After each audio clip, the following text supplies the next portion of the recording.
Hi water signs, Cancer, Pisces, and Scorpio. Welcome po sa ating channel.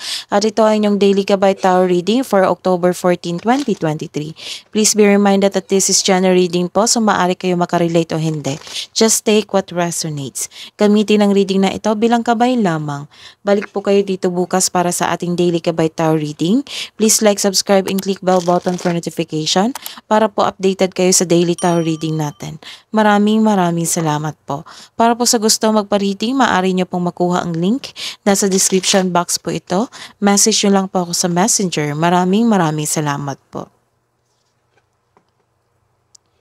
Spirit guides, ano po ang ganap today para po kay Cancer, Pisces, and Scorpio ngayong October 14, 2023? Spirit guides, you are showing your kindness for today. Sa araw na ito, you are showing your kindness and morality. You are worried. Nagkaroon ka ng weakness and insecurity. And don't worry kasi may good luck sa araw na ito na maging masaya ka after all. Nagkaroon ng prosperity. It might be makatanggap ka ng malaking pera sa araw na ito. Spirit guides, ano po ang ganap message niyo po para kay Cancer, Pisces, and Scorpio ngayong October 14, 2023? True love, the romantic stirrings in your heart have propelled the universe to deliver great love to you. Home, your household situation is improving either through a move or a healthy change in the occupants. Let's see your energy today. Cancer, Pisces, and Scorpio ngayong October 14, 2023. Spirit guides, energy po nila today.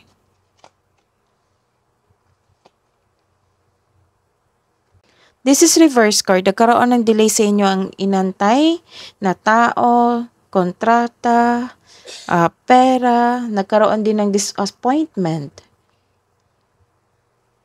Nagkaroon ng delay sa inyong mga plano. Nagkaroon ng disconnection sa inyong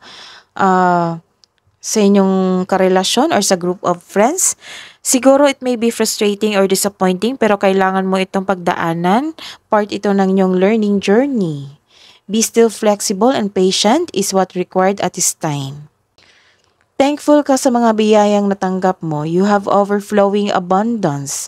Successful and satisfied ka sa buhay. This card asks you to relax and enjoy what you've worked hard to achieve. Share your blessings. Share your good fortune to others and your generosity will always flow back to you. Let's see your career and money. Cancer, Pisces, and Scorpio. Cancer, Pisces, and Scorpio, career and money po ngayong October 14, 2023. Spirit guides. Sa araw na ito, ayaw mong i-celebrate yung tagumpay mo. Hindi ka masaya? This card asks you to find joy that exists right now. Celebrate yourself in small way to increase the flow of positive opportunities into your life. You deserve to celebrate your success. So this is success and this is also success. You should celebrate in a small way para maging open ito, magkaroon ng flow of positive opportunities. This is balance. Nagkaroon ng balance sa inyong kaperahan ngayon, sa inyong proyekto, sa inyong trabaho. Nagkaroon din ng stability. Tamang pag-manage ukol sa financial at budget para mas lumago pa ang iyong kaperahan. Let's see your love and romance, spirit guides, para po kay Cancer, Pisces, and Scorpio ngayong October 14, 2023.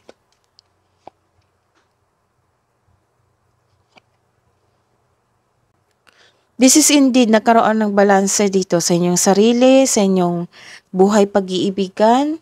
Para sa mga single, naging hard worker ka at wala kang panahon sa sarili mo.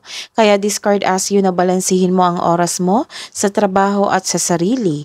Para sa mga may relasyon, the advice is you need to balance your work at at sa partner mo. Or maaring may hindi pagkakaunawaan kayo ng partner mo. Kaya sa araw na ito, kayong dalawa ay magkaroon ng pag-uusap, panatilihing maging totoo sa isa't isa. Sa mga single dyan, you've been doing a great job to love yourself. May potential din na may mamimit kang posibleng romantic partner. Do something special for yourself. Treat mo yung sarili mo. Deserve mo ito. Hidden truth po, anong iniisip mo, anong iniisip niya. Spirit guides.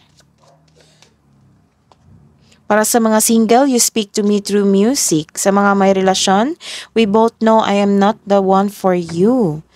Spirit guides, ano po ang message niyo po? Love message niyo po para sa mga single.